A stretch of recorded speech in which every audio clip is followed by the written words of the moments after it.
March DEI meeting. It is so good to see your faces, and I hope everyone is enjoying the warmer weather tonight. We'll go ahead and, Heather, can you please do roll call? Absolutely. Thank you. Lee. Here, present. Sabula. Yarnell Lyra.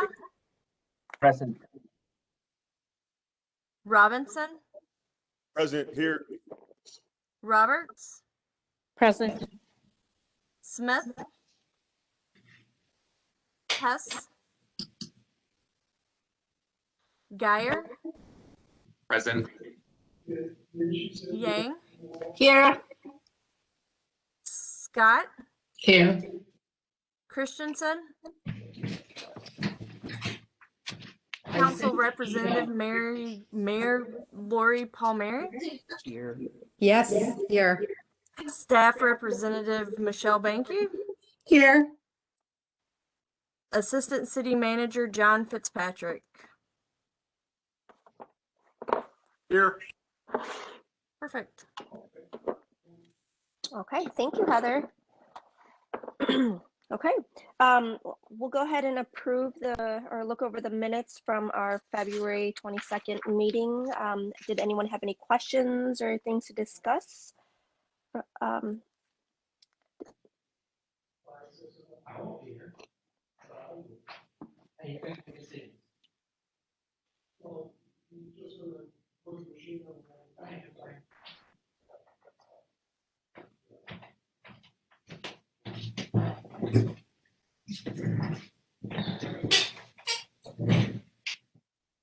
Carmen, did you have anything you wanted to add? I'm so sorry. Oh no, that's okay. I didn't want to move on without you there. Is there anything anyone wanted to add? Nope. Okay. All right. If someone would like to make a motion to approve the minutes from our February meeting, we can move on to the next agenda item. I motion to approve. Thank you. Second. All right, all in favor of approving the minutes from our February meeting? Aye. Aye. Aye. I didn't do the roll. I'm sorry. Just That's okay. because of the way the online electronic format is, we just want to make sure we're not missing anybody. Sure. Oh, Okay. Heather, I will go ahead. thank you. You're welcome. Yarnell Lyra. Aye. Robinson.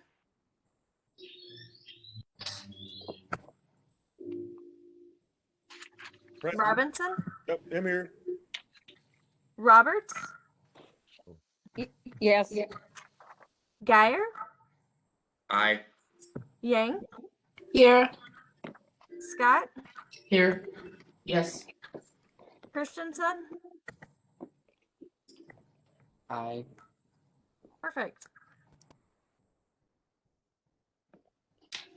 I don't know if I was included, but aye for me as well. All right, I moving right apologize. along. That's okay. Moving right along. We have with us Raquel Solon. Is that how I pronounce your name, Raquel? It's Solon, but that's okay. Solon. Okay, thank you. She is working with the city, and we invited her.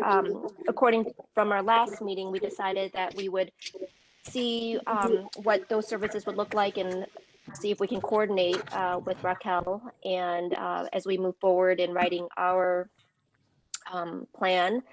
And so I will, I don't know, Michelle, if there is a longer introduction or not. If not, I will just let Raquel go ahead and begin her presentation. I'll say that And Raquel has spent about the last 6 months getting to know us as a city, and working with us on our internal development of employees, and so currently works on that project. So she has taken a lot of time, her and her team, to get to know what the city of Oshkosh is all about. She also has gained familiarity of the community, and has been great to work with so far, and was very happy to also help us with the committee, and going to tell us a little bit about FEI so she can kind of introduce them and what they do. All right, thank you, Raquel, Michelle. Oh, sorry, go ahead. oh, I was going to let you know that we have about a half hour. So after you're done, if you want to open it up to some questions and discussion, that would be wonderful. But yeah, we have about a half hour with you. So thank you. Sure, I'll no go ahead and problem. mute myself. Yeah, so I do work for FEI, Workforce Resilience. Our legal name is Behavioral Health, but we are Workforce Resilience. So we're really focused on helping people to bring their best to work, to the organization, to the community. We look at it from multiple levels. There's like resilience in 3 factors. So resilience of the individual, resilience of the organization, which in this case would be the city, and then resilience of the community, which is where you're representing today. So really looking at it well-rounded as you're thinking about your DEI initiatives and motives. Really pleased that you have the variables that come into play because you're all individuals, the organization, and then the community. We have been an organization for over 40 years. We started out as to give you some background, we started out as the very first nationwide EAP. We were asked to do that in a response request from Xerox company over 40 years ago to set that up, and have just expanded from that. We have organizations global representation. So we do have a very diverse mindset when it comes to understanding what's going on around us in the world today. We have moved beyond just being an EAP. We do that, but certainly have expanded into crisis management. That is another arm that we have developed back in the 90s. If anybody remembers the events, and many people do, but if you remember the events that happened on 9/11, there was a toll-free number scrolling at the bottom of the screen. During 9/11, that was our organization. We were taking thousands of phone calls an hour in response to that and helping people through that situation, accountability of people, resources, assistance, etc. So from a very large crisis scale per se down to, if there's a severe weather alert in a community and we're asked by our customer to help with that. We've then expanded out in workplace violence prevention, which is now underneath our organizational development arm, which also includes being able to understand and building a series of workshops that we did throughout that arm on building organizational capacity for creating equity, diversity, and inclusion. So that's a little bit about kind of where our background is, how we approach initiatives and how we approach a variety of DEI projects that we work on kind of have a similar strategy. So we are looking at subscribing to equity in the center, that it is the center of diversity, equity, inclusion. You might hear it described as EDI, equity, diversity, inclusion, etc. But we really feel like equity needs to be in the center of that because it is different than equality. So working at different stages to help people with their strategic plans, their initiatives, their goals. We do things such as policy and procedure review, gap analysis, etc. At each of the stages that we work at and we look at, we really facilitate from a 3-stage mindset. The first stage is that people are waking up. They are focused on building the community, people, and bringing in individuals with different backgrounds. They're understanding that there needs to be a goal of representation to increase that diversity of background and mindset and enrich the community in which we're working.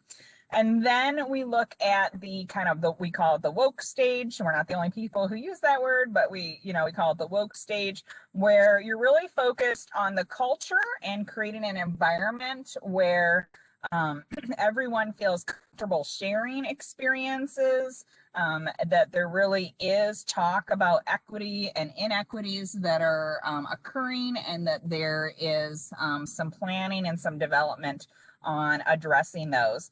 And then that brings us into the work stage, where we are really focusing on improving the systems, improving diversity, equity, and inclusion. And the primary goal is to integrate a DEI lens that really looks at systematic change, as well as regularly assessing and addressing processes, operations, programming, messaging, communication, etc. You know, we really work with our stakeholders in collaboration with any of those projects that we have developed, so that we can work with you to finalize that final product development. And there's some collaboration versus just, you know, for lack of a better word, dictation on what you should do, that you have ownership in that. You know, you certainly bring your ideas and your understanding, and that we can collaborate with you. Some things that we've done with the city, to give you some background there, we have done some assessments. We have, you know, looked at how we're going to do some strategic planning. And so certainly we have, you know, we're in the, as Michelle said, you know, we've gotten to know each other over the last few months. So we're still kind of in that planning development stage.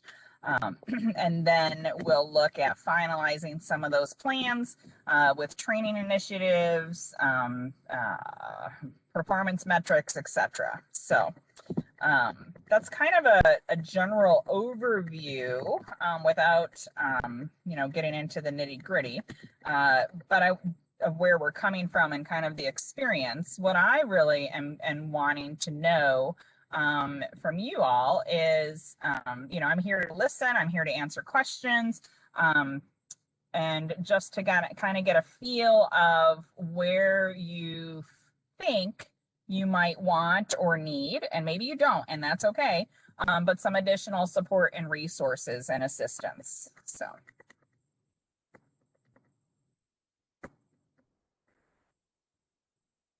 Hi, Raquel. I just had a couple of questions. This is Lori Palmieri.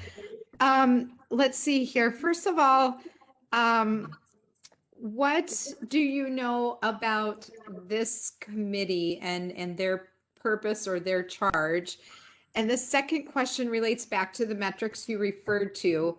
That is one of the areas where there will be some overlap from that internal work that's being done with the departments and the this group that has more of an external focus. And so I guess it would be interesting to know how far out you think there might be some of those recommended. Well, this group is supposed to review those performance measures from the departments, but I just wanted to kind of ask what familiarity you had with the background and the purpose of this group. Yeah, so I do understand that we want to get some diversity in Oshkosh, that we can create a place where there is, you know, bringing in people into the community, as well as practicing DEI in the services that are provided, whether it is, you know, housing or health related goals, being able to, you know, have that community work for equity and inclusion for everybody who's in the Oshkosh area, as well as, you know, getting some DEI input from the community membership, understanding and educating the public on what DEI is. So I'm going to guess that you are going to be doing some public service announcements, information, education with the community, so that, and I know that that's part of one of your objectives. I'm just using that as, when I say I guess, I'm guessing there's going to be some site of either social media or local news messaging or newspaper articles and whatnot as you do these public education events and activities to help promote and celebrate diversity. Excuse me. I do understand as well that you are going to be overseeing or reviewing, I should say, the metrics that are developed by the city as looking at that final glance, so you get a different lens and a different perspective. And I think you had another question in there, and I'm sorry, Lori, I'm not sure if I missed part of what your question was. Sorry. I think you generally kind of covered it, so I'll leave space for others. Yeah, we just FYI, we did of course share the ordinance with Raquel, and we talked briefly about the committee's role, but I won't pretend that she is an expert at this point in your role, and I'm sure she wants to hear more from you guys about where you want to go with this. And I don't want to take up anybody's time either, other than to add that, Raquel's pretty modest about her own personal background. She shared quite a bit of information about her own personal background in terms of her ethnicity and, how she got into the business itself. And also, one of the things that struck us as a key component for FEI was their relationship with the Alliance for Strong Families. And we thought that, that could be especially helpful with your group. And I don't know, Raquel, if you'd like to touch on those two items, and then I'll fade into the background again. Sure. Thank you, John. And it's always hard to balance, like, what information should we share in the different groups. So I appreciate that guidance. Thank you for that. So FEI is the social enterprise arm of the Alliance for Strong Families and Communities, and recently merged with COA. The Alliance for Strong Families and Community is a 450 plus strong non-for-profit association.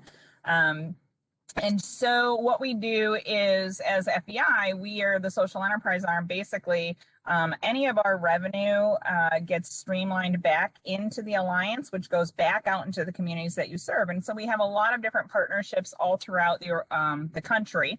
And we help lean and leverage on those as we're doing work out in the community. So, and I think that's where John was touching on with, partly being able to have possibly some connections and resources that are local to the community, and leaning on those and partnering with them to be able to help as we are looking at the DEI structure in Oshkosh.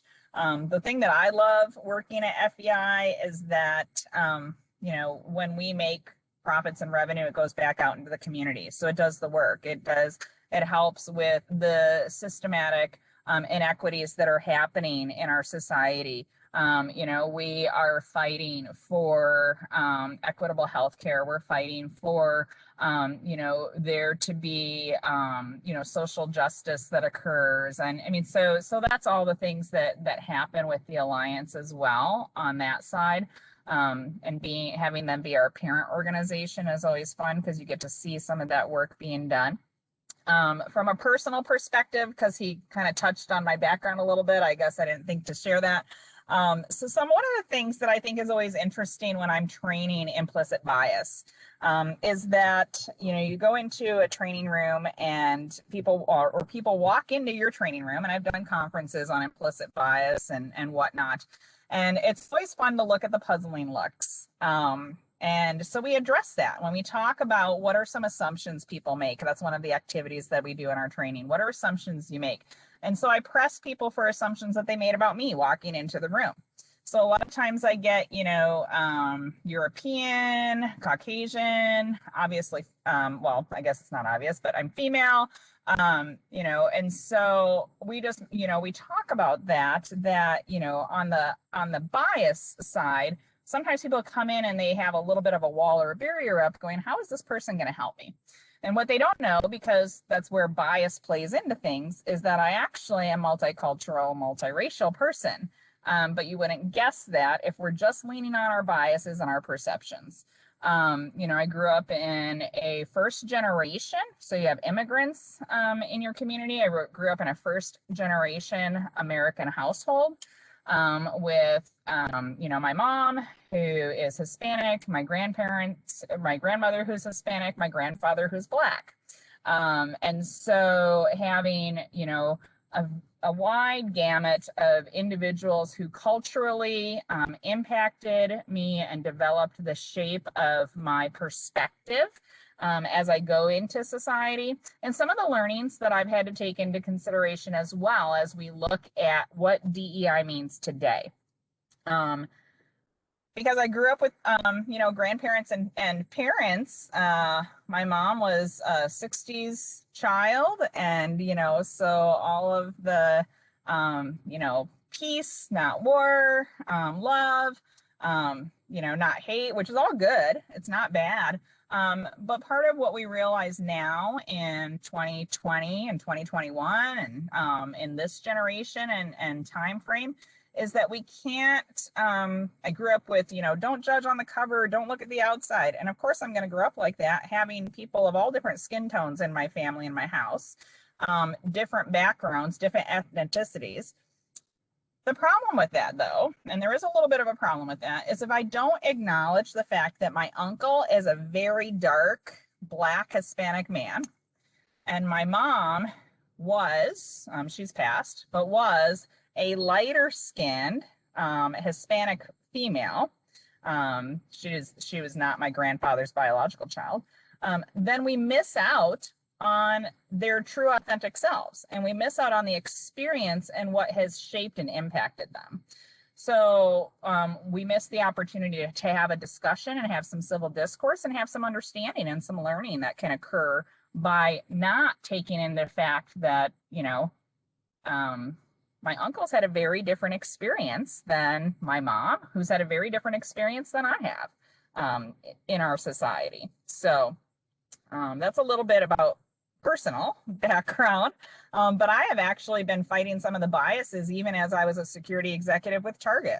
One of the things that we used to train our security departments, where you can't look, you can't judge just on what's going on with your biases and who you think is a shoplifter. We have to look at what the behavior is of what shoplifting looks like, because unfortunately, you have marginalized communities and people who are judged just on race or ethnicity. And that is an unfortunate characteristic because it leads to bad service, it leads to bad outcomes, and it leads to bad reputations for not only organizations, but communities as a whole. So that was a lot. Sorry if I, if I gave you too much more than you wanted. That was good. Thanks, Raquel. Right. It's nice for them to get to know you as a person like we have. I have a question for you. When former President Trump went to divert federal funding away from critical race theory, and I believe there were some other specifications on that. Also, how has that affected your guys' work? And does there need to be perhaps repealing this order in order for that kind of work to continue in your field? Wow. I am not a political pundit. I don't know what the correct terminology is. And I am not one of our lobbyists. The Alliance does actually work in Washington. So I may not be the best person to answer that. What I can say is that I'm probably not the best. That's a heavy loaded question, and I'm off the cuff. Don't know that I'm comfortable answering that question. I don't know enough about all of the intricacies and all of the details that go into it, and unfortunately, I think that many times there are things that are both enacted and retracted that there's not the broader scope of consideration and the ripple effect that can happen. So that's probably not the answer you're looking for. I'm sorry, but I'm not going to pretend that I'm an expert in everything, and that would not be one of that. That would not be one of the areas that I'm an expert in. So That's all right. That's the correct answer. Does the question come up in some of your workshops about critical race theory? so what not specifically. So no, not specifically. What we're really looking at, what questions do come up, is really kind of a self-analysis. And how do we move, because it has to start in an individual component. And how do we move an organization and how do we move a community as a whole, as we start individually. And we look at what I'm doing and the impact I have. And that, you know, I do speak out when injustices are happening, that I do, you know, move forward and do things that I can do that help people who are marginalized or ostracized, and who don't have equal access to opportunities and whatnot. And so we really look at things from that perspective. We look at the organization when we're consulting with organizations on different things like, you know, what does your marketing strategy look like? What does your hiring strategy look like? Because if you're doing the same thing you've always done, then we're missing opportunity for people who don't have access to some of those resources to be able to have employment or access to services. I can give you for example. I was doing a training, not having to do anything with DEI, I do lots of different training. I was doing a violence prevention training in an organization that was homeless services and helped get resources for people who did not have a permanent place of stay. And the person came in, wanted, you know, needed some services. My fellow trainer went over and was like, hey, do you want a cup of coffee? Let's get you some help. And they called the reception. They called on the phone because it said pick up the phone to dial and get service. So they called, and the person on the other end of the phone within the organization, who is a homeless service provider, who shall not be named, but was like, well, did they fill out the form? Did they go online and fill this out? And it's like, you're asking somebody who doesn't have a place to sleep, who probably doesn't have, you know, right now, they don't know what they're going to eat. Did they fill out a form online? So we have to change our mindset, even in a service setting and an access setting, of, because our policy and procedure says this, is that creating inequity or unavailability for people to access what they need to access? So it's kind of, so we have to start with kind of, and with us, like that, one of the things that we, you know, we coached with is maybe personally, there should be maybe a different response, and helping to educate. When education occurs in these sort of situations, they can be kind of touchy. So you always want to, you know, you want to be soft-handed. You don't want to be heavy-handed. People don't learn if you're, you know, pounding them on the head. We learn by having that self-discovery and that understanding, by having empathy and putting ourselves in that person's shoes. So.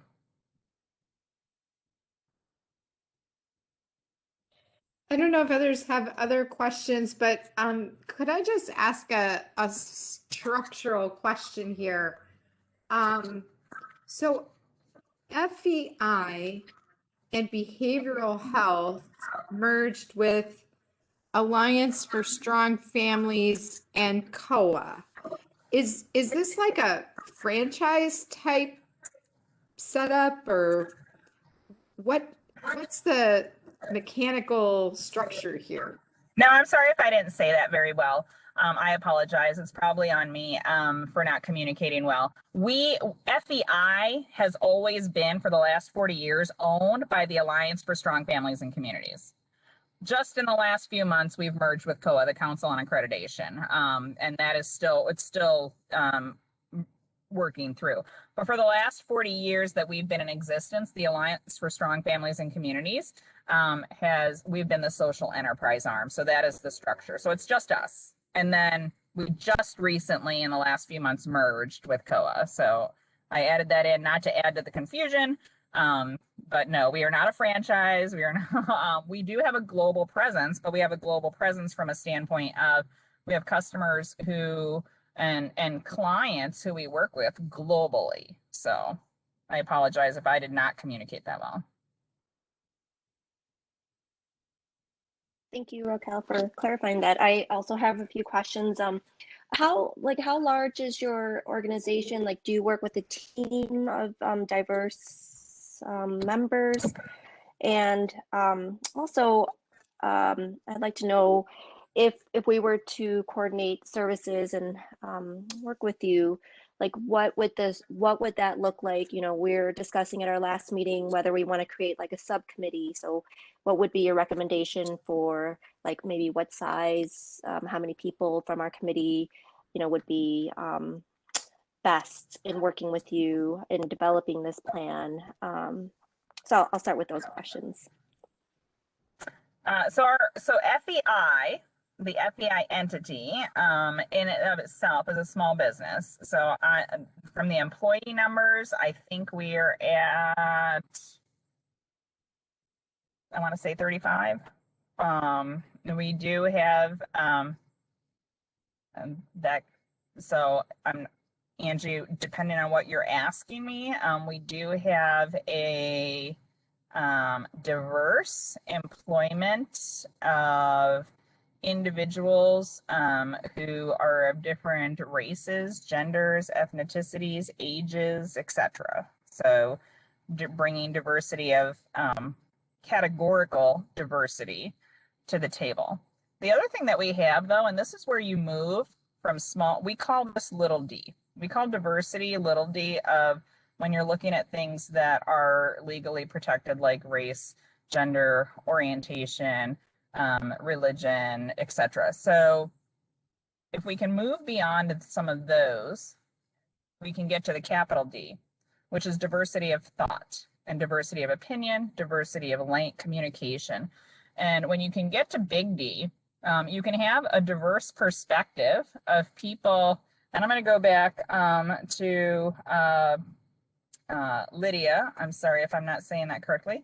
To your question. So we can have people who are on both sides of the political spectrums, who can have civil discourse and who can engage with each other and learn from each other and respect one another for where they're at. And because that, being able to collaborate and to have the diversity of thought and opinion and perspective just makes our communities and our environments richer. Because otherwise we get too smally focused. So it's just, you know, go ahead. So when you talk about the big D versus small d, you know, it makes sense in some ways, but in other ways, there's some pieces missing. And what I mean by that is, so we talk as a community that we want to be encompassing, we want to be accepting of other people, we want to be inclusive. However, the minorities in the community have a different experience. So even though we verbalize and vocalize and talk about the big D and the ideas, they don't translate to actions. That's not happening because, you know, the minorities are not feeling that inclusivity, even though we talk about it. So not quite sure how we jump from that small to the big D, you know, without solving that. Yeah, and you can, I mean, you can't. And that's the long-term goal, is to get to the big D. You have to start with the little d, because that's what brings that brings diversity of, you know, different experiences, different cultures, different backgrounds. You know, you have to start there. That's the starting point. The growth opportunity is getting to the big D. And when you say they don't feel included, are you specifically talking about people who are providing service? Are you talking about businesses? Are you talking about their neighbor? I mean, because that's a big. I would say that, you know, I would say that it's all. I'm not say that it's. I think it's going to be services, education, and I don't think that it purposely happens that way.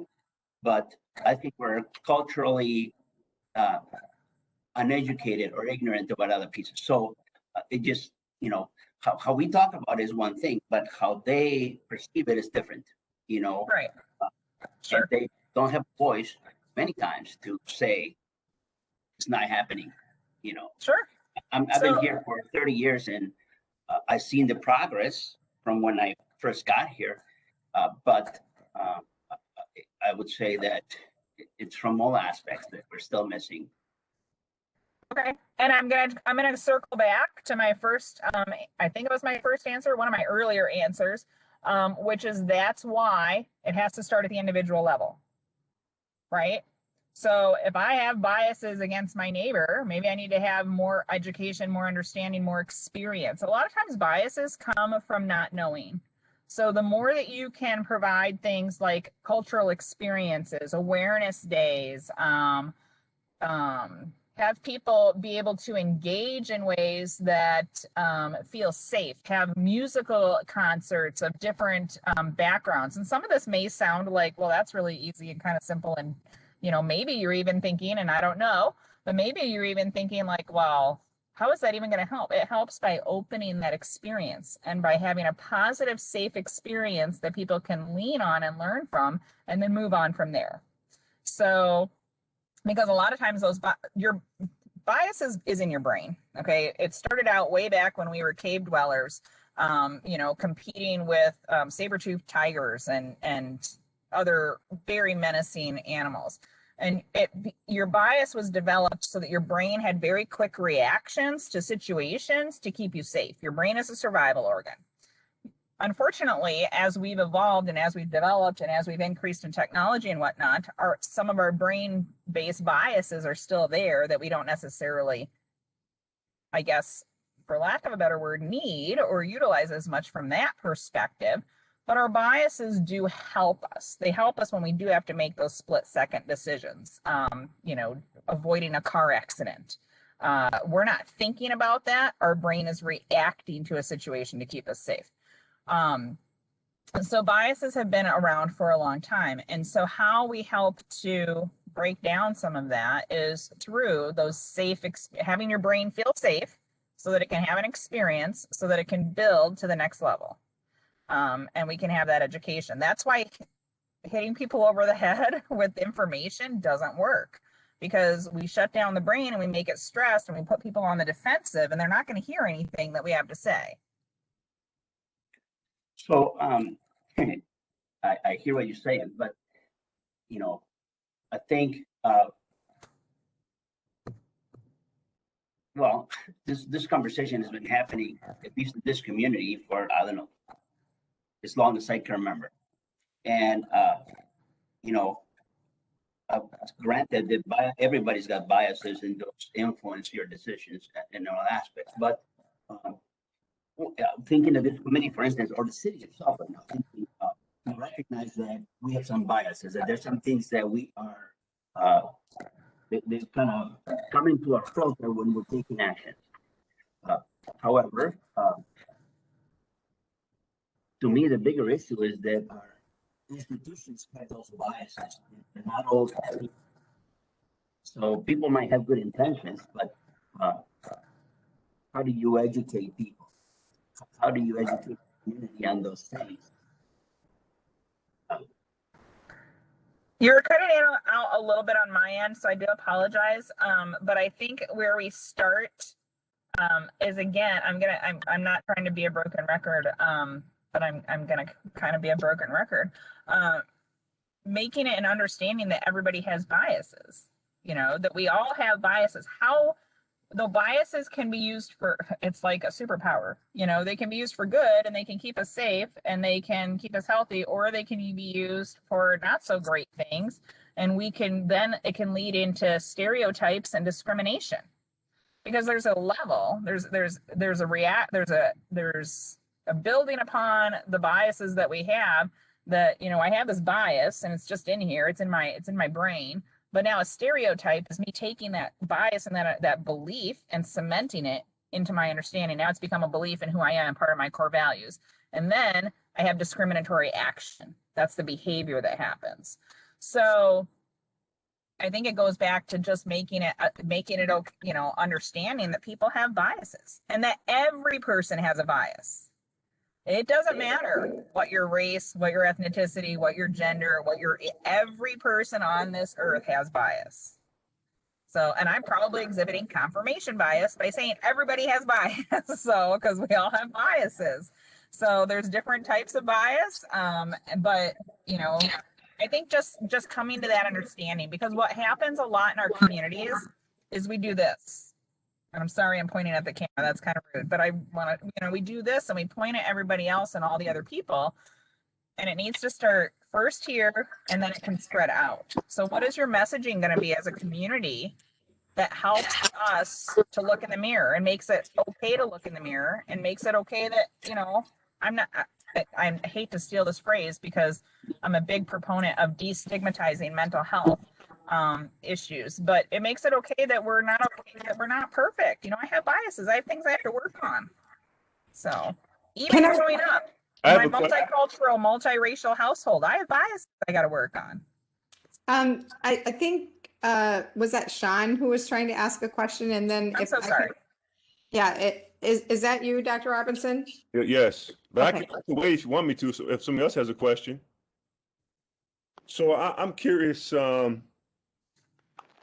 what makes your organization different from what Fit Oshkosh was trying to do with Tracy Robertson in terms of implicit biases and building community?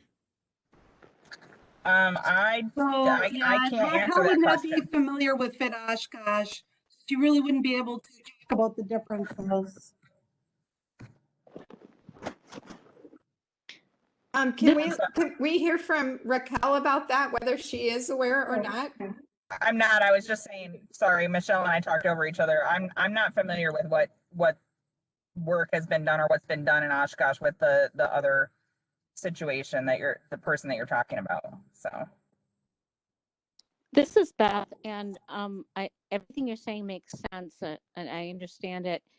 And related to something that Joaquin had said, how do you measure this? Because at what point do the people who were trying to create more equity for really feel that they're being included and inclusive? We can check off a bunch of boxes and put things into motion and do all kinds of stuff beyond talk, but how do we know that we've now created a more inclusive environment? And I know to some degree the answer to that, but what would your response be? my initial response is you see a change in the numbers that the data is going to tell you. Yes. So you're going to see a change in your statistical information of who lives in your communities, who's moving into your communities, who's moving out of your communities. As you see people, the demographic information receiving services, you'll see the change in those numbers, etc. So talking to the people, having forums where people can communicate.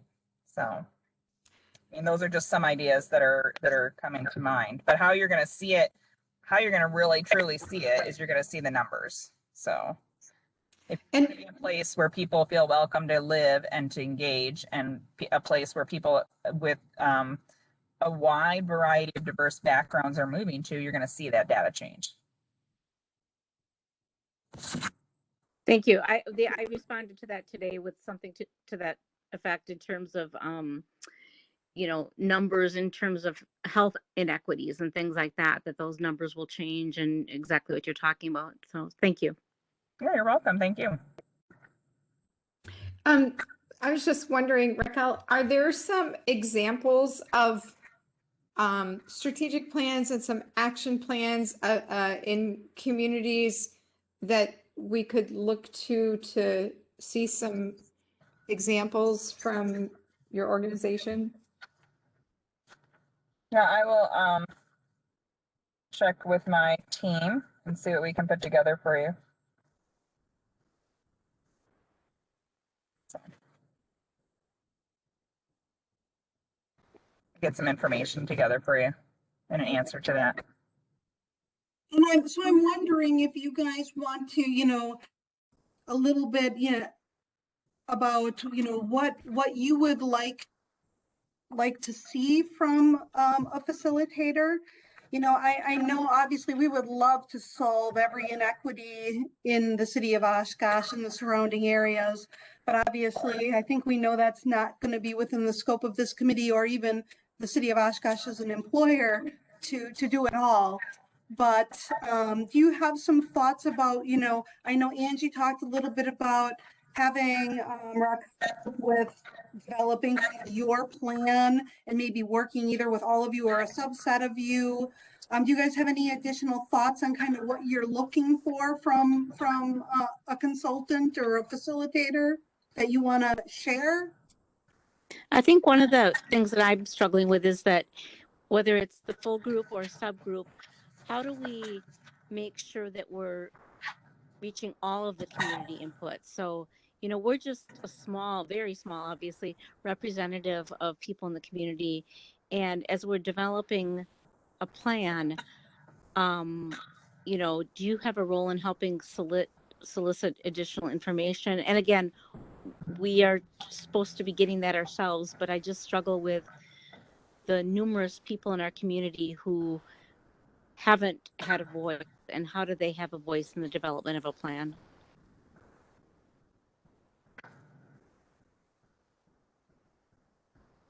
And I think to add to that, you know, I think some of the work that we need to do is to communicate a bridge between the council and our government.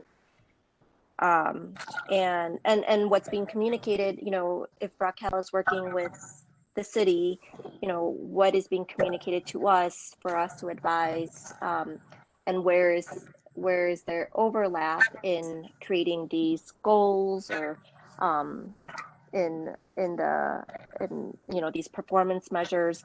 And so I guess, like, moving forward, I still need to kind of wrap my head around what that might look like, as far as what that process would look like.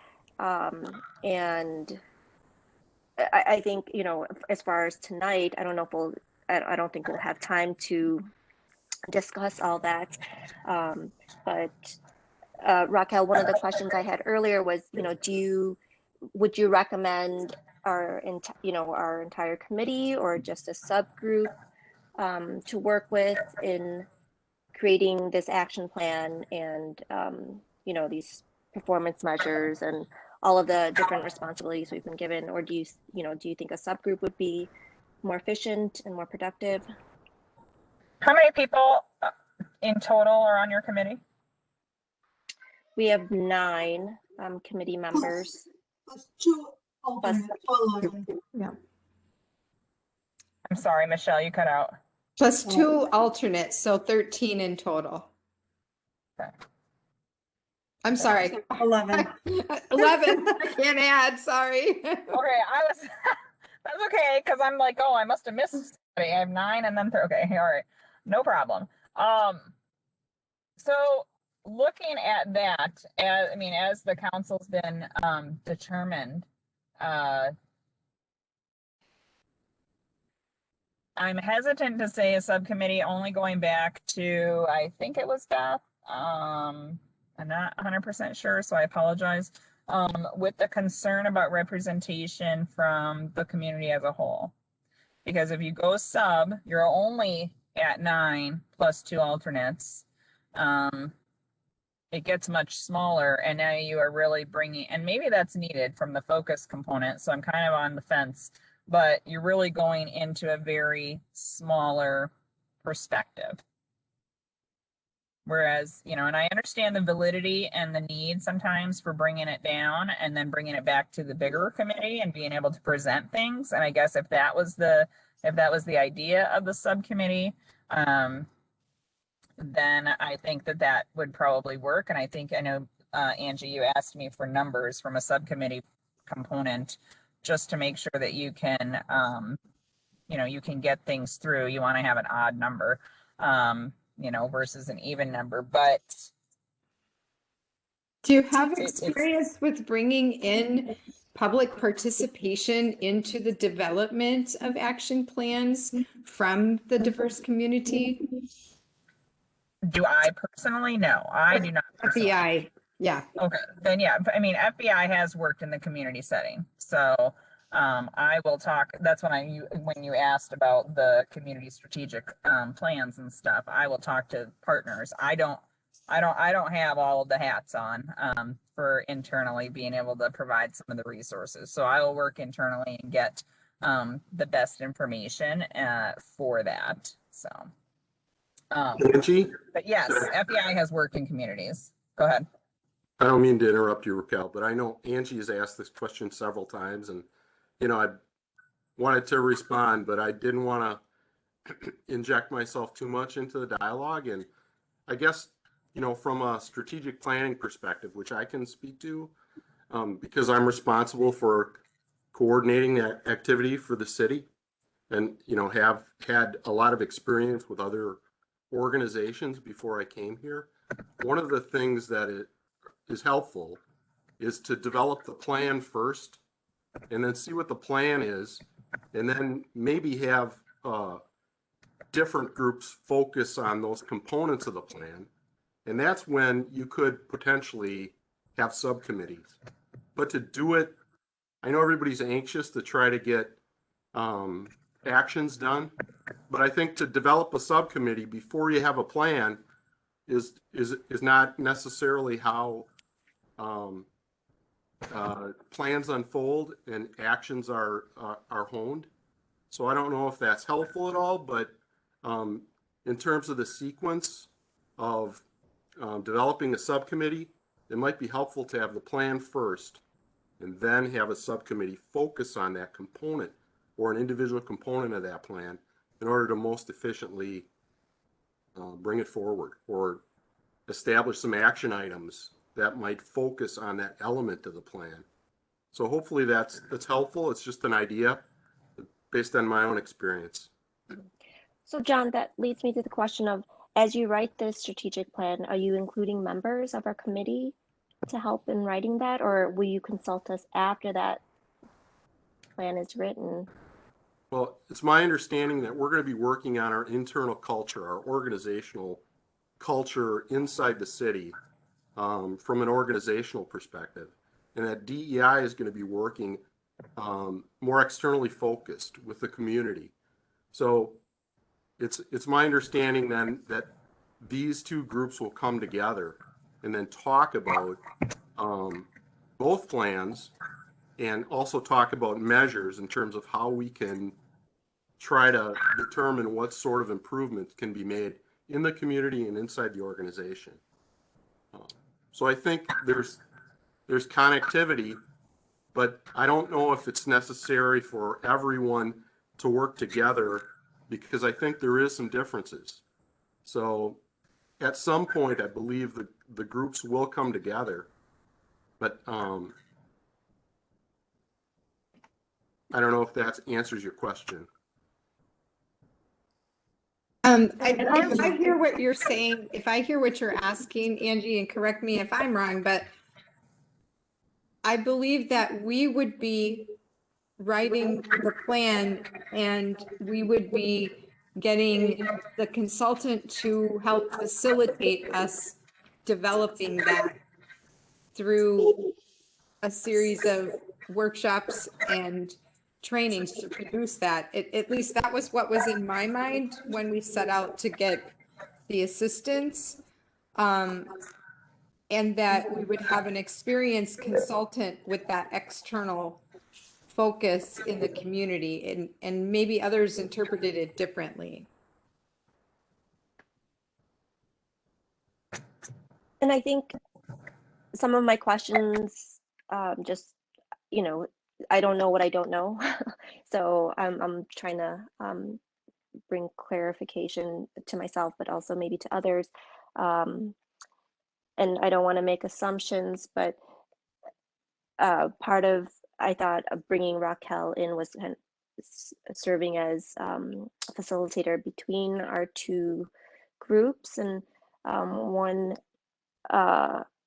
concern that I would like to bring up for us to think about is, as the city is writing that plan, is there a diverse panel or mindset, within that writing group to help, or not just to help, but to, a diverse perspective in that plan, because it's, and if it's being done simultaneously, with Raquel as a facilitator for us and Raquel as a facilitator for the city, then I could see where that might be helpful in creating some of those bridges. But it feels disconnected to me, and yeah, I don't know. I don't know if if this is, I'm bringing more confusion to the process.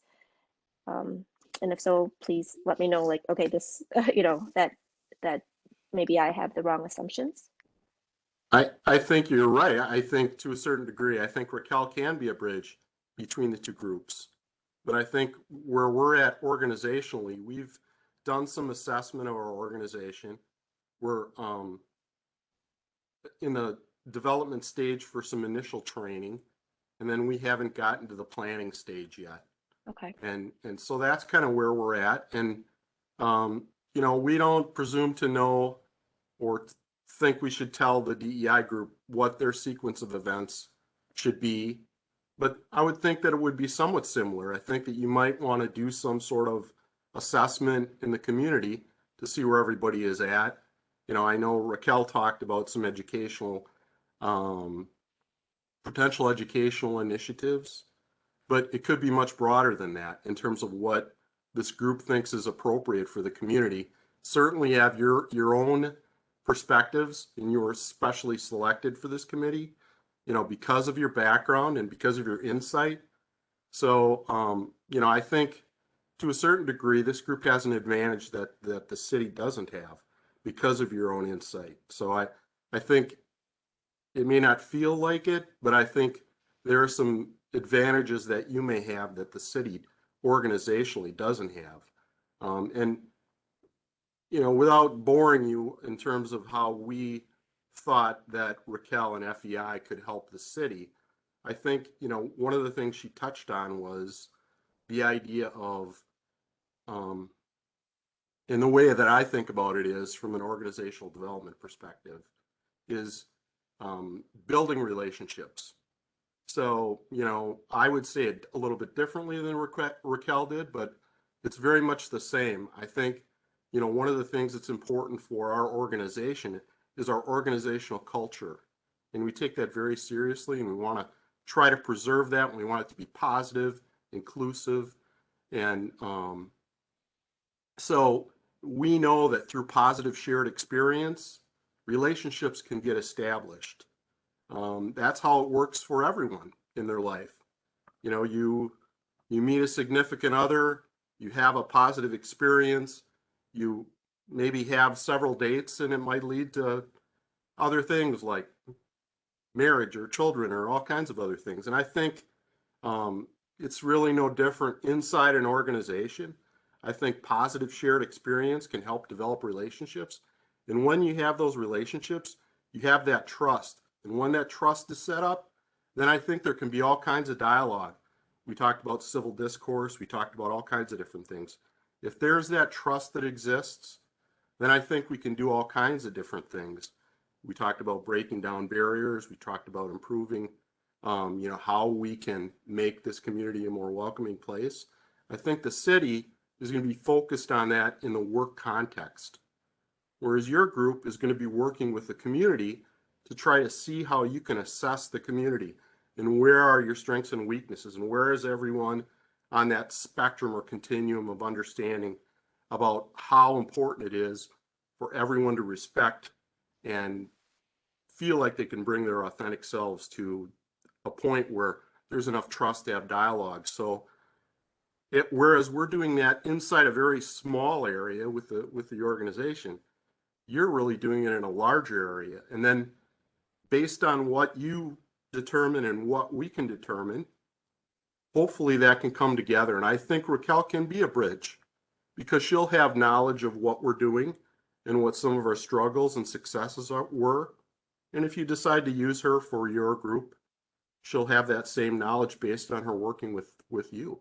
And I think she'll have the ability then hopefully to help us knit those together, so we can be successful, in totality. But I think that's my understanding. I don't know if that's helpful, and I'm sorry for rambling on a little bit there. Thanks, John. That was helpful. I do see that we have to wrap up this agenda item. Does anyone else have any other questions? I don't think we're making any decisions tonight, but Raquel, it was really helpful for you to tell us more about FEI and your experience, your background, and what you are doing with the city. And I think, we as a committee will have to think about our next steps in what it would look like if we were to utilize your services. But I'd like to open it up to anyone else if they have questions. And Sean, I don't want to.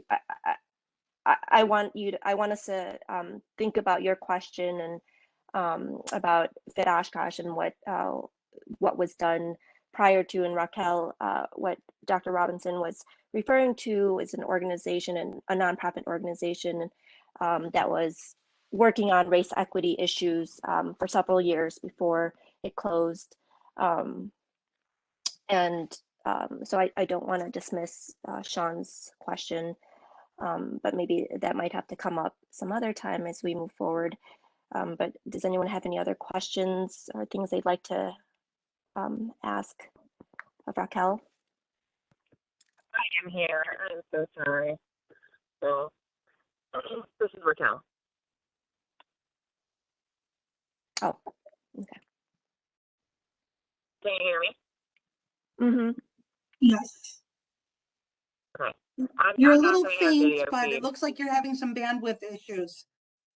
Yeah, I am, and so I apologize. Just as Angie was saying, if anybody had any, it went dead, so I apologize. So, but I have a backup and I'm back on, so I do apologize. But if there was anything that I missed, or I can wrap up, if there was any last question, go ahead.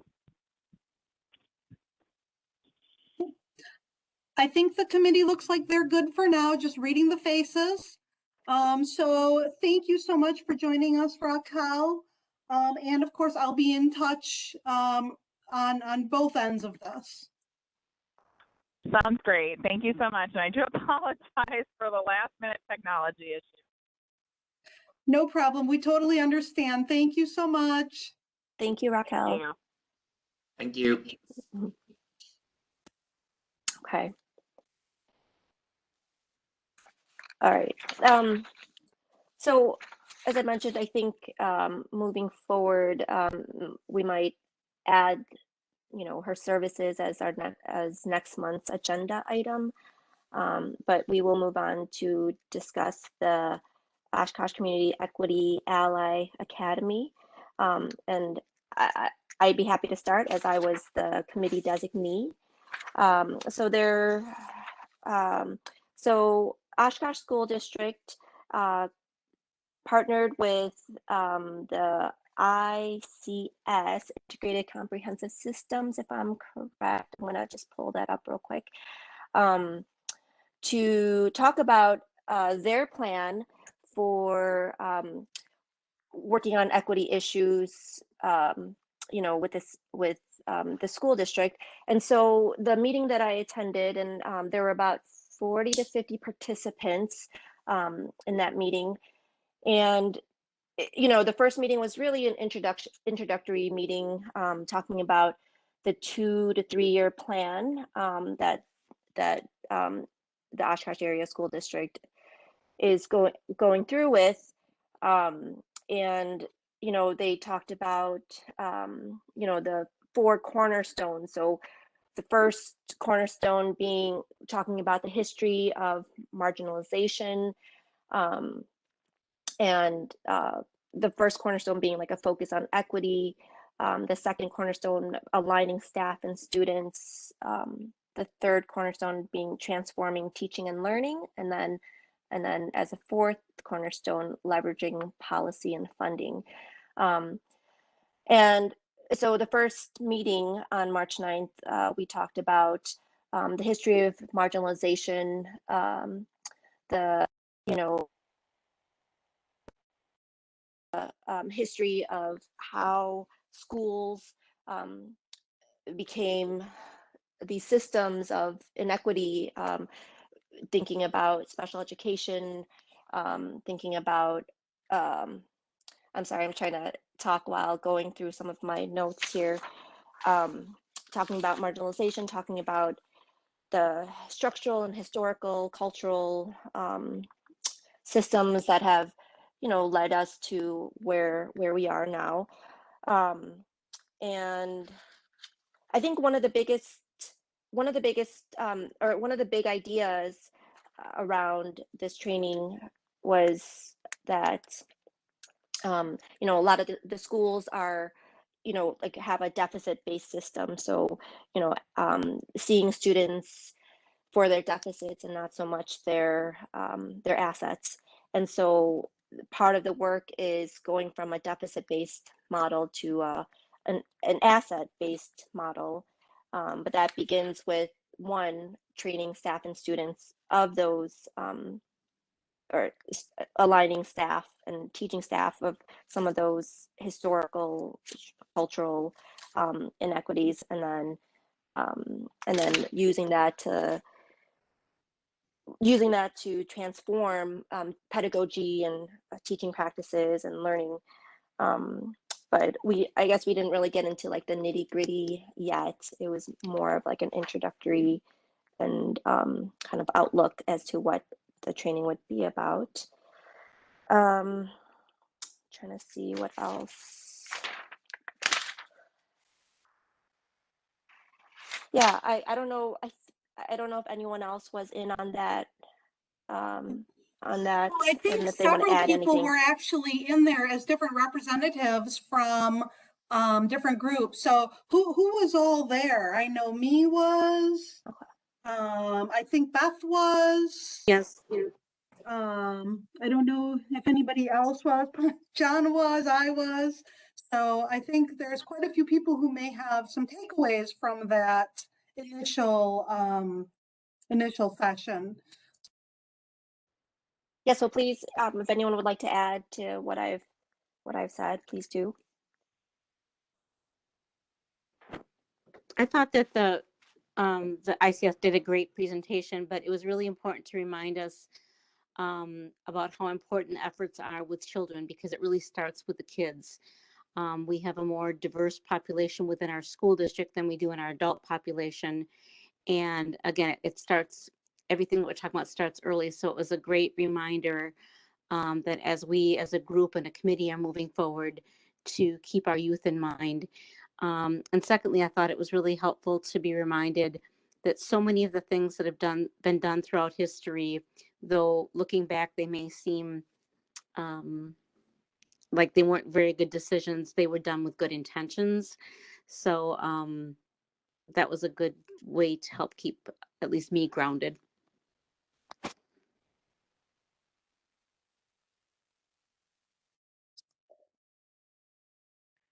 Right, we had some great discussions. Me happened to be in my group. So did you have any particular takeaways? I think I learned a lot from that one session that I learned in the last 30 years. Well, I will say that I had a lot of personal experiences, and I think that one session that we were on,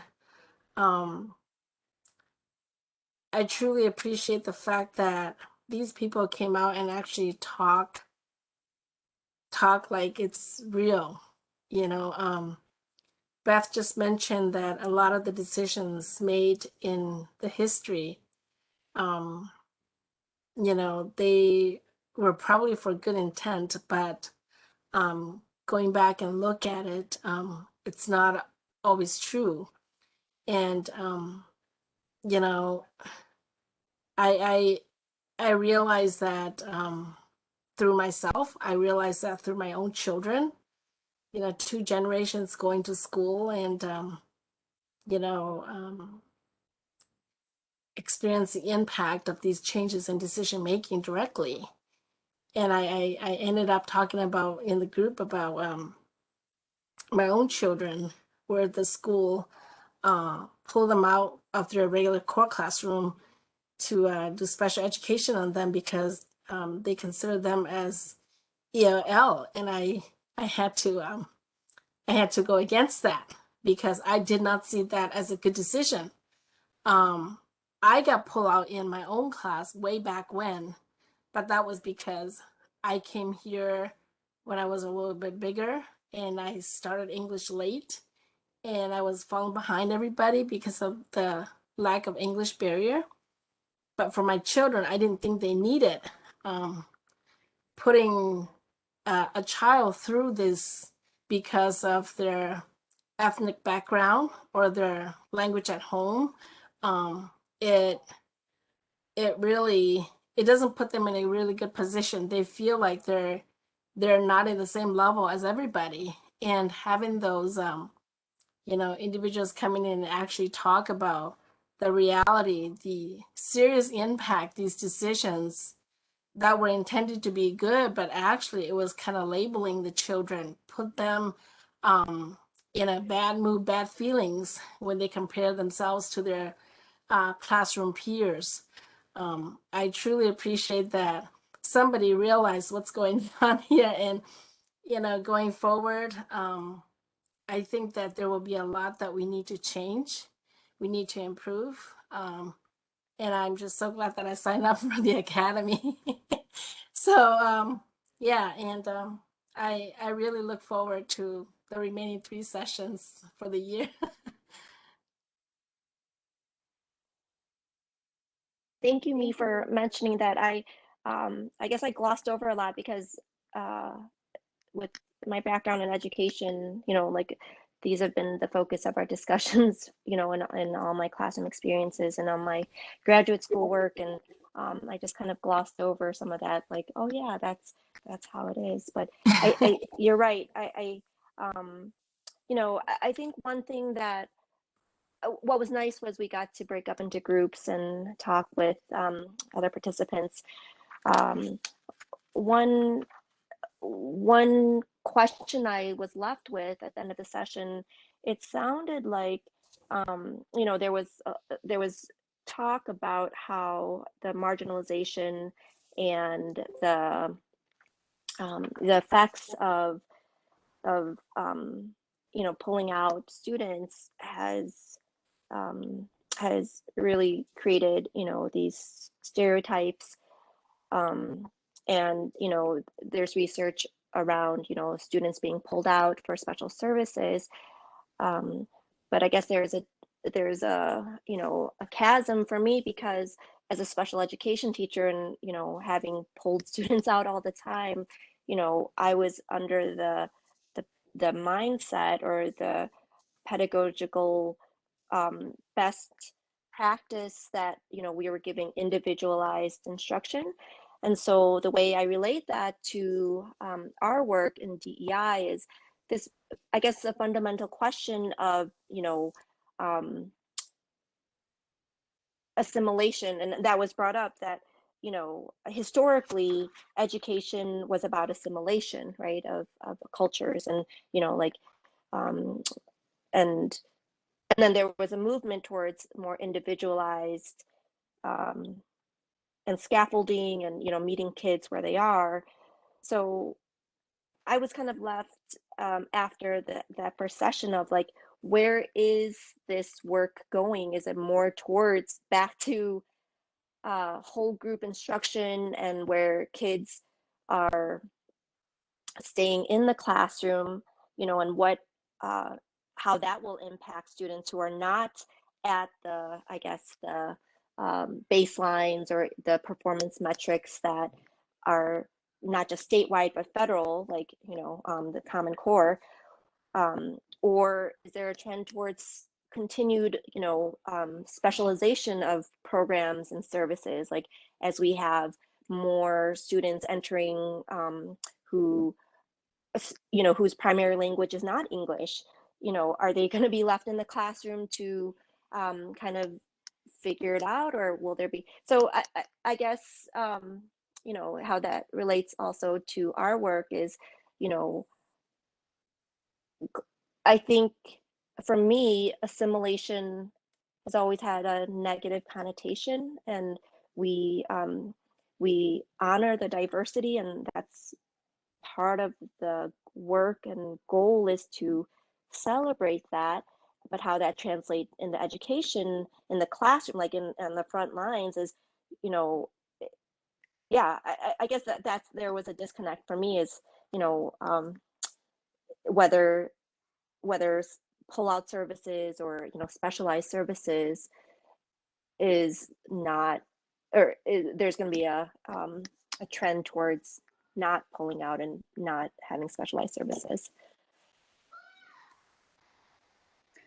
I guess what I took from it is that it has to be so much more individualized for the needs of each student rather than more general of categories.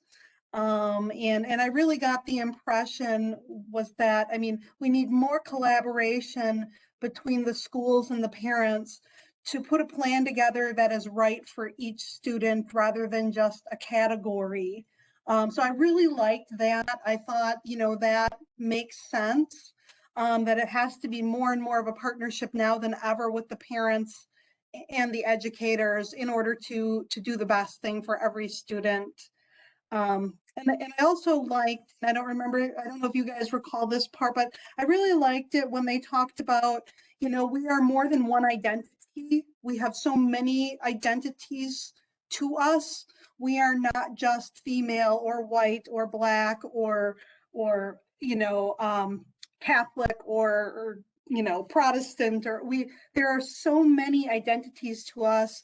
And with that, you know, we can't just be categorized into one or two things.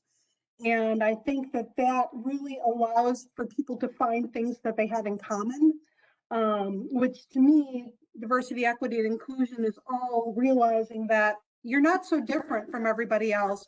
And there is a lot of commonality, where you do have shared experiences, but also then being able to respect the areas and understand the areas where you don't have the shared experiences. So I really like the identities portion that they talked about with us. I don't know if anybody else had any takeaways, but I really enjoyed that part. I have a comment about the identities because I think that's a good track to think about. But the reality is that those specific identities are the biggest barrier for some of those groups. It is the color of the skin, it is the gender, it is the race. Those are the biggest barriers for those, even though we have all these other common things which get overlooked. You know, I think it's really good that the school is thinking we need to partner with the parents to come up with a specific plan. I have kids with disabilities, and I dealt with IEPs with the school for the last 15 years. And I can tell you from my perspective, going into an IEP meeting I needed a translator because those meetings are extremely convoluted. And if you don't know even a little bit about it, you get plowed. So it's got to come from both directions. And I'm not trying to create issues. I just think that we have to get down to what is it that we want to accomplish here, you know, and not a lot of fluff on top of that. I think that's the exasperation that I have is that, you know, we keep talking about these things. Everybody's wanting to do things, but it is, you know, those identity pieces are an issue. That is, you know, and I don't want to think that we have no big impact, that we're not going to resolve any issues. I'm in this committee because I want to resolve bigger issues in our community. I don't want to say, well, this is as far as we're going to go. That's what I heard for the last 30 years, and we get in nowhere. I want to make a difference this time, and I want to make sure that we are making an impact in the community, that they hear what we're trying to say. That is what I think should be the goal.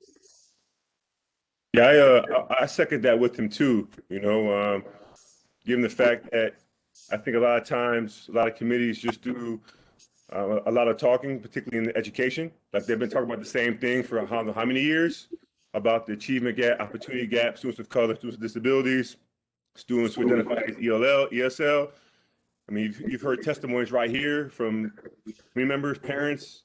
So you know, I'm the same way. Like I want to make change. I just don't want to, you know, be talking and listening because the district, I don't put any faith in them. I'm not going to put my faith in them because have they hired any faculty or teachers of color in the last 3 or 4 years?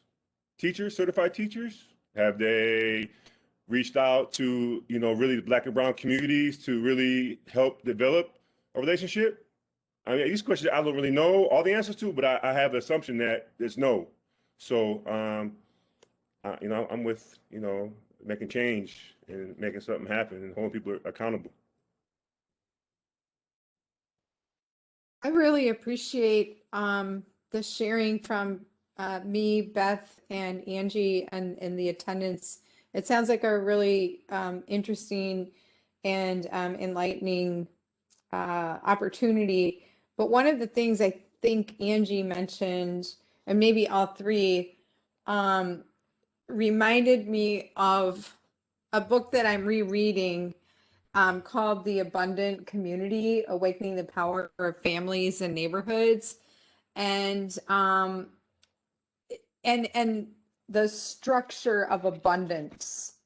And so when you mentioned rather than that deficit based approach to students, it like flipped the aha moment for me over to this, if we are starting to look at, the focus of gifts of our community members, and nurturing those relationships or associations, and then offering hospitality, which is the welcoming of strangers, it feels like the dots are starting to connect, at least in my head, a little more for this community. And it kind of goes back to what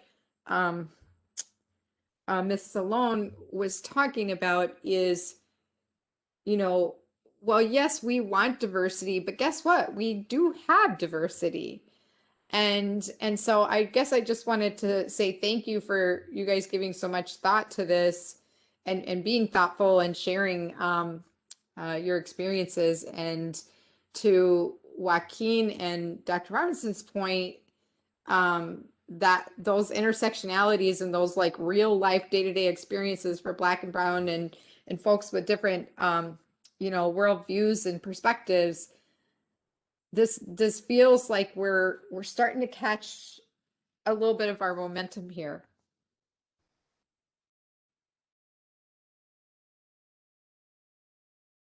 Yeah, I agree with you, Lori. In that abundant mindset, how do we look at students with the capital that they come with, the cultural capital? If they are former migrant workers, how do we take their experiences in the fields as like a capital that they come with instead of a deficit, right? So if we impose the common core standards, then we're going to see them as, okay, they're not meeting this, the baseline for a reader at a third grade level per se, but they come with a wealth and abundant bank of other knowledge and experiences and richness that that the schools can then use to as like as their floor or their baseline for learning. So it is going to take these bigger structural systematic changes. So it's exciting to hear, yeah, Joaquin and Sean, I'm with you. Yes, I want to, I want us involved. I like that our hands are in this, because I think it is going to take all the entities working together to create those structural changes. So I'm also very excited and want to work towards those changes as well. Is there anything else anyone would like to add to that? I didn't have the opportunity to go. I guess I didn't avail myself of it. But when you were talking, Angie, it reminded me when I used to write resumes. And we would get people coming back into the workforce, people changing. And my job was to frame their experiences into a way. So if you were a homemaker, you could budget. You had time management.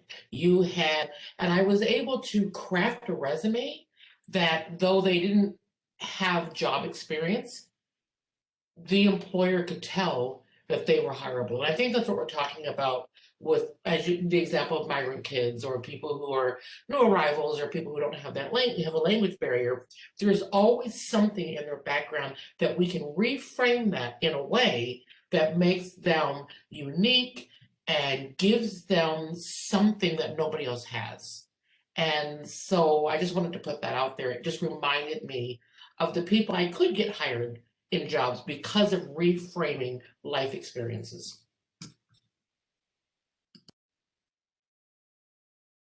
thank you, Carmen. Absolutely. I would like to move on to our next agenda item and hopefully wrap up our mission statement once and for all. So tonight is the night, and Timber emailed me and let me know that he wasn't going to make it. And I was like, well, it looks like we're going to have to postpone it again. No, but no, we're going to wrap this up. I will pull up the doc that we had here. Let's see. Oh. All right. I'm gonna have to remember how to share my screen. Michelle, did I pull it up last time or did you?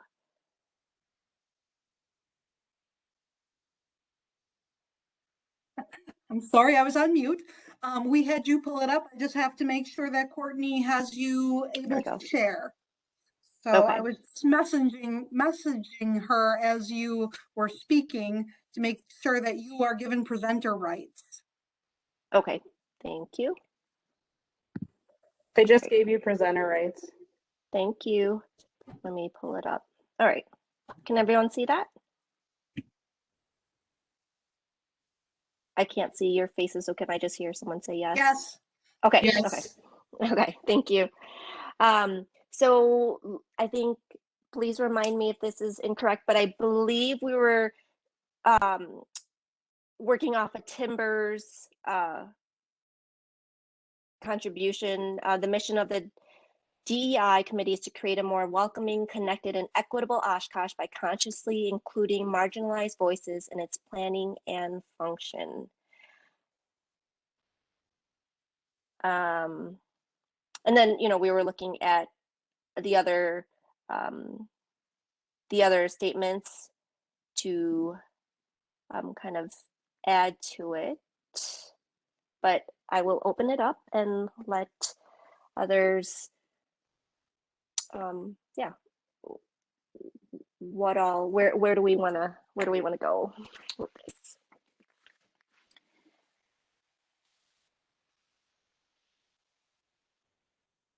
I think if there's specific terminology that people feel strongly about in his that should be maybe changed out with some of the other examples, that's fine. But overall, I think his covers the gist of it. It's clear and concise. Thank you, Beth. And I do remember us talking about how, our mission statement should be short and concise, but as far as the as we write out what all that entails, we can include some of the language from the other suggestions. And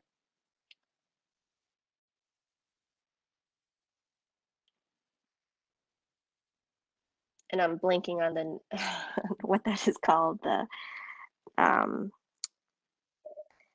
A vision, or even again part of your plan. It could be. Right.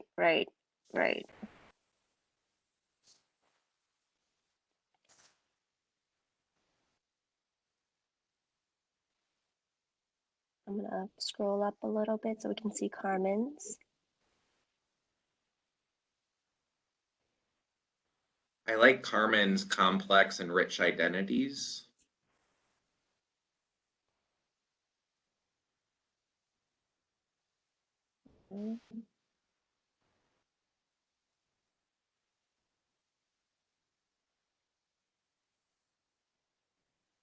Does that work into the first one with Timbers?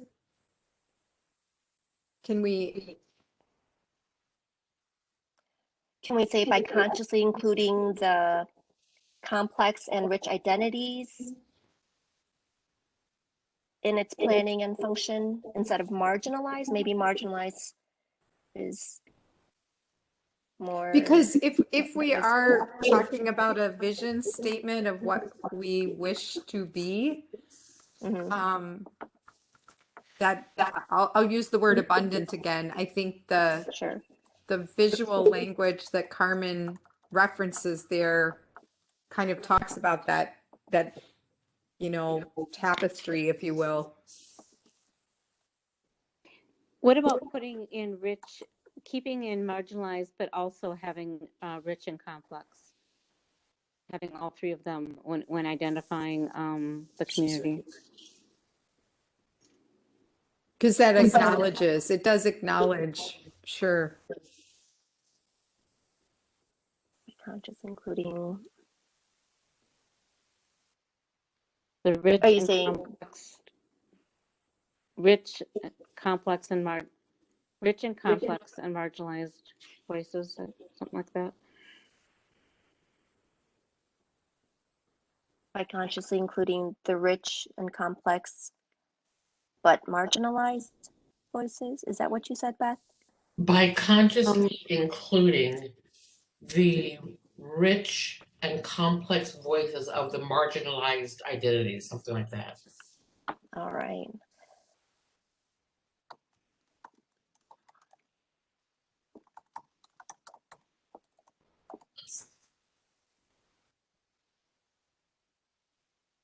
I think. Is that what you said, Carmen? No, by Including including the rich and complex. Oh no, I can't. The rich and complex. By consciously including the rich and complex voices of the marginalized community or whatever, something like that. I think that's what you were going for. It's their rich and complex voices that we want to hear. Yeah, groups. Yeah. Of marginalized groups.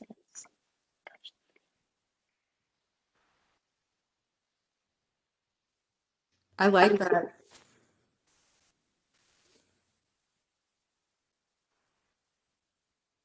What I liked about those words is we are, as a community, we are trying to not forget where everybody came from, and the richness and the complexity of the tapestry of that our city is becoming is because of those individuals and what they brought to it. Yeah, I think we should maybe try using the word richness then instead of rich. I just wonder if that's. Mm-hmm. Then we also have to say complexity. Right. So including the richness and complexity, including the complexities. Okay, complexities. I see why. All right. Okay. Okay. By consciously including the richness and complexities.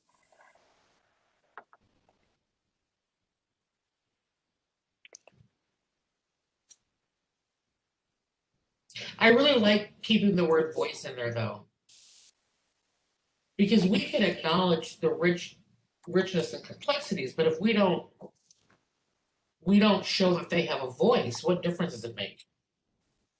Their background, they have to have a voice. Should we say marginalized voices then? Go back to that instead of putting voices in front?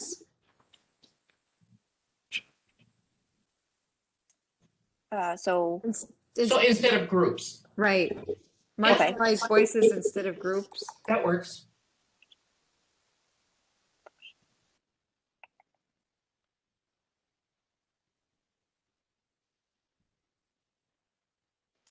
All right.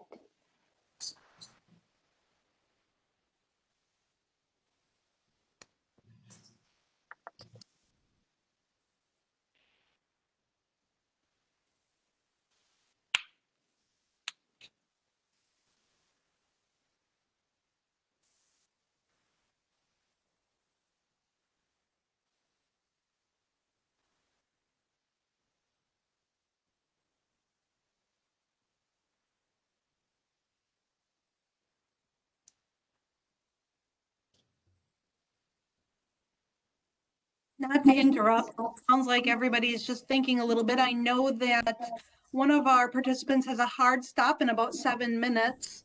If everybody's kind of liking it, if not, certainly continue talking. I like Carmen's input too. I really think that she had a valid. Sorry, I got a little kid jumping around in the background. I think Carmen's perspective is right on point. Thank you. I really like it. I like it as well. Looks good. All I mean, right. I think it points to the warmness of what we want to be, looking Yes. at where the people came. Mm-hmm.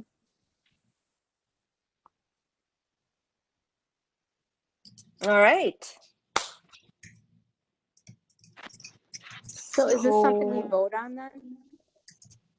that's a good question. Is this something we vote on, Michelle? Yes, if or someone would Heather? want to make a motion to adopt that as the statement, that would be probably, if you guys are ready, the next step. I'll make a motion to adopt this as our mission statement. I'll second it. All right. Heather, will you Absolutely. take roll? Lyra, Aye, yes. Robertson, Yes. Sorry, I got. Roberts, Aye. Geyer, Aye. Yang, Yes. Scott, Yes. Christensen, Aye. Lee. Aye. Perfect. All right. Can we get back to here? Okay. Oh. Oh, here. All right. Well, yay! We have a mission Hey, statement. we're celebrating. Yay! It only took us 4 months. Can I just say that there were pieces of the other submissions or comments that I hope we won't lose as we go into our documentation and our next phase of planning, because like Tim's pieces, while they were kind of verbose, they were on point, right? As to how we might accomplish that, right? And Boucher's. So I hope we won't lose that feedback and that input. Absolutely. I agree. I would just add, I think it's really good, and I would say too, as the plan develops, you may talk about different components of the plan, and you may want to integrate some of those things into the mission, not to move us backward because you just wrote it, but I think I think you need to be open to the evolution of it as it goes forward, because you're just starting the planning process. So sometimes people think about the core values. Should that be infused into the mission, and other things. So I think it's an awesome start. Good work. John. Thank you. All right. Let's wrap this up. Any future agenda items that that people can think of right now? Otherwise, you can always email me. The only thing like I said, the only thing I want to bring up is at some point too, if anybody has a copy of this, I think they are available through the library too. Again, the Abundant Community, they're as I'm rereading it a second time, there are some pieces in here that I think really resonate with where we might be going with some of these items.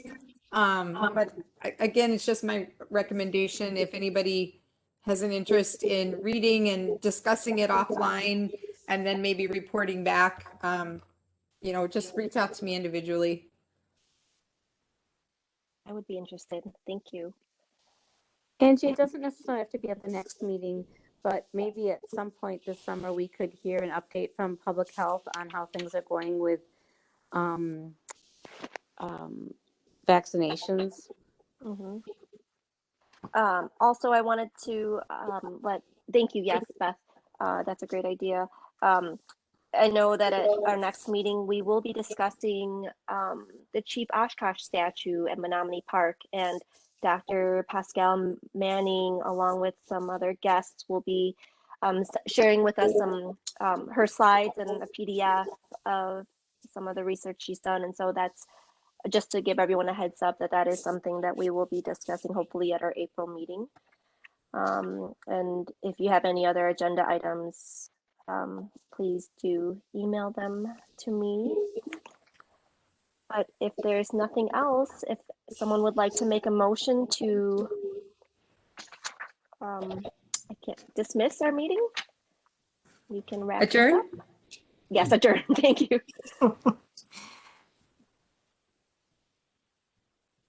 I move to adjourn. Thank you. I'll second that. All right, everyone in favor of adjourning our meeting at 6:59? Yay. Yes. All right. Yes. All right. Bye, everyone. Thank you so much. Bye. See you at our Thank you. April meeting. All right. Take care.